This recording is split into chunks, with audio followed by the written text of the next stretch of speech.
Chỉ đồng bộ cho bạn xong group đó là group mom sớm năng số stay một group thành cho mát cho mua sập cho nó đóng đều thẳng từ đặc biệt bên này visual light bữa nay hôn sai đang tung cho mát ban một bọ sai rơi riêng cái nước sai thì pram rơi ní mình đôi tàu về thưa đầm na tàu rồi nên sụt đá rồi riêng năm rồi lẹ ban trôi sụt rong đón sai một đầm rồi riêng mang tôm lơ lơ bọc rồi lẹ về nấu bẹt tết nên có bẹt tết nên có ngay băng chặt lúc xoay nó đã đầy ở script ban ở pra ở hai nồng man tàu róc nẹt miền bồn về nấu hai nồng man ban lang lơ đam xoay ban khơi con chạm được nông bát đây được bọc về riếm có súng có thang chỉ nẹt miền bồn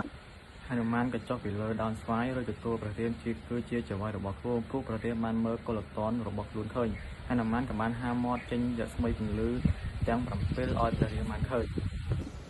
hai nồng man ban na xôm ở về riếm chui đo xoay riêng script nâng ở peli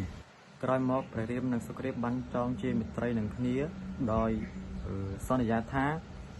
នឹងជួយគ្នាទៅវិញទៅមកព្រះរាមពោលគឺព្រះរាមត្រូវសម្លាប់ពាលីហើយរីឯសុគ្រីពគេតស្វាឲ្យព្រះរាម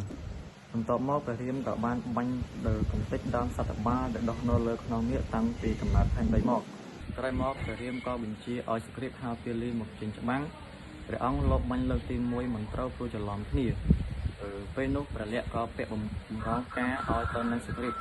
ពេលនោះព្រះអង្គព្រះរាមក៏បានបាញ់សម្លាប់ពាលីទៅមុននឹងពាលីស្លាប់ពាលីបានឆ្មេះទេព្រះរាមជាច្រើន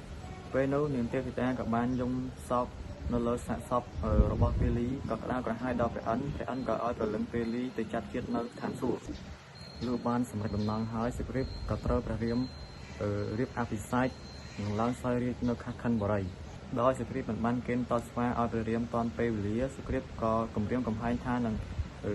កំទេចខខណ្ឌបុរីចោលទាំងមូលពេលនោះសុគ្រីពភ័យតក់ស្លុតក៏ប្រមូលកេណ្ឌតស្វាឲ្យព្រះរាមពីពេលខ្សែទី5នេះមានតួអង្គដូចជាព្រះរាមព្រះលក្ខសុគ្រីពទូភីពាលីព្រះអិននិងនាងទេវតាដែលជាមហេសីរបស់ពាលី